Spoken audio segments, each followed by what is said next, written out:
Hey guys, so today let's practice your perspective dividing a box. Okay, so let's start it here with a simple demo about what we are going to apply later, so you can have a first preview. So basically it's just drawing a box. We divide it in 4 equal parts. So to do that we need to see in transparency, and we use the contour lines to make some sections. Okay, so that's basically what we are going to see. Okay, now let's look at it step by step. So we are going to get interested first by the top surface in 2 dimensions. So let's study it, and we are going to apply a very simple rule of geometry. Okay, step 1, we got a square. Step 2, we look for the center, and to do that we draw the diagonals. Simple, right? And then we get interested into the middle of each side. So to do that we add a horizontal and a vertical line going through that center.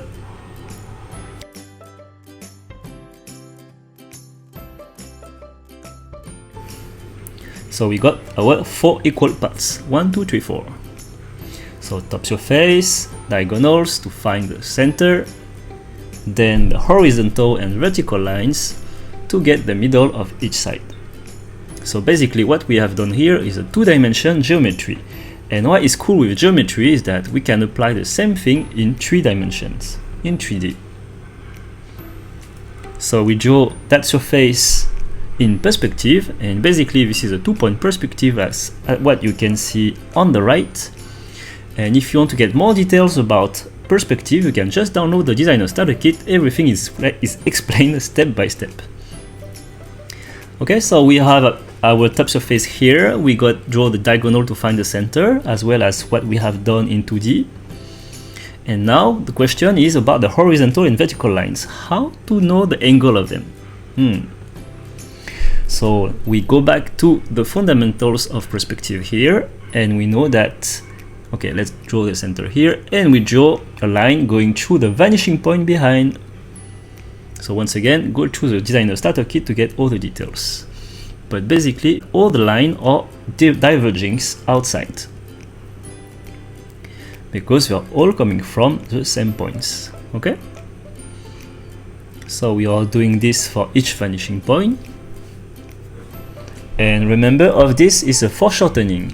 So whatever is far is shorter, whatever is closer to you is longer. So that's what we are going to apply it here in perspective. So we make sure that the distribution of the lines is diverging going outside and respecting the foreshortening. Dun, dun, dun. Okay, so this is how we got to apply this 3-dimension geometry. This is exactly the same steps, but in perspective. Okay, so now how about a box? Let's level up, and we go drawing that box. So we got before the top surface, and now we are going to have a 3D volume. So we draw the box going seeing through in transparency, so we can see the hidden lines. Basically what we have done is here. Okay, so let's draw it in 2-point perspective right here. So this is basically what we have. So now we bold the box so we can see it clearer. I add the diagonals, and then we can add the extra line that goes in the middle of this box. Okay, so let's apply it. Oh, but first of all, I would like to add one more trick. Is that, so note that in 2-point perspective all the verticals are strictly verticals, but to add it a bit of realism, we are going to add a 3rd-point perspective below, very far below, and so whatever was vertical actually will tend to slightly going to be slanted and goes toward this 3rd-point perspective, and so this box looks a bit more natural.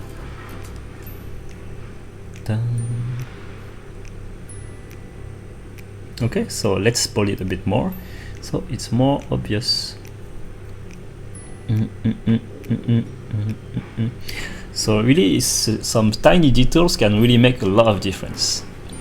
Okay, let's carry on and we apply the geometry rules. So we got it for the top surface here, and then I'm projecting these dots, the middle of each side, on the below surface, right here. And you can note that the intersection of the center below and the top surface can create an extra axis.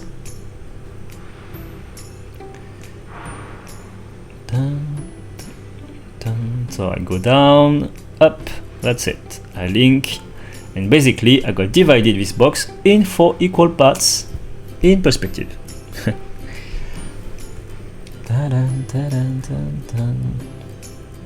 And now what we want to do is to get 1/4 of it, and you just need to add some hatching, so everything which is in front will somehow look invisible. And what is cool with geometry is that you can subdivide. Let's say we take 1/4 of this box and we divide it in 4 again.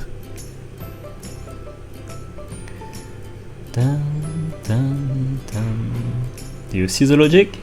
It's not that difficult. Just going on practicing. Keep remember about the good distribution of your converging lines, respecting the perspective, and it will be fine.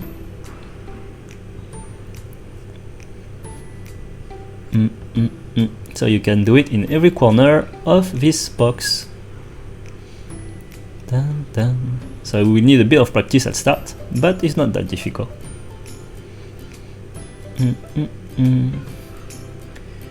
And here of this area where there is the hatching, actually I can even go and trim inside again. So I've divided in 4.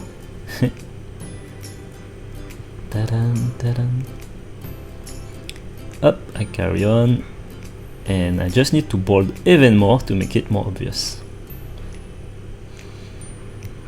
So this is why it's always very important that whenever you start a sketch, draw as light as you can, and then you bold along the way.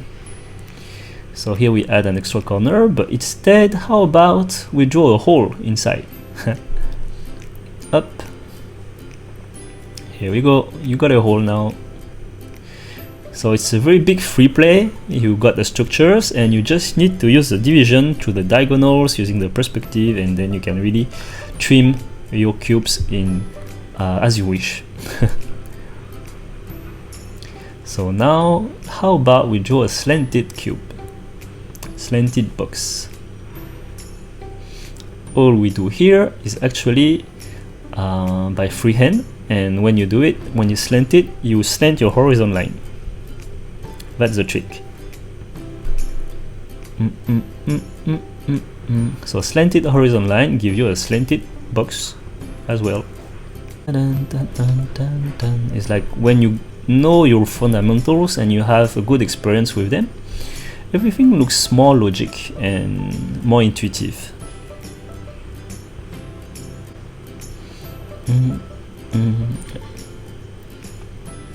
And this is one of the reasons why that more you practice and faster you will sketch, because your visualizations will improve, so you won't have to go through all the steps one by one.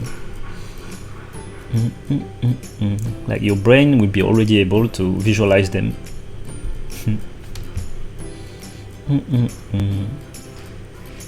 Okay, now we got more practiced. What is good to go ahead to practice even more and to integrate the rules is to reproduce them all step by step with the ugly doodles, and you can even play with the proportions to get some more varieties. And you can even try to draw like different sizes of boxes first, and then you go and trim them. It's a pretty cool exercises. You need a bit of focus, so take your time. You don't have to draw super fast in terms of drawing speed.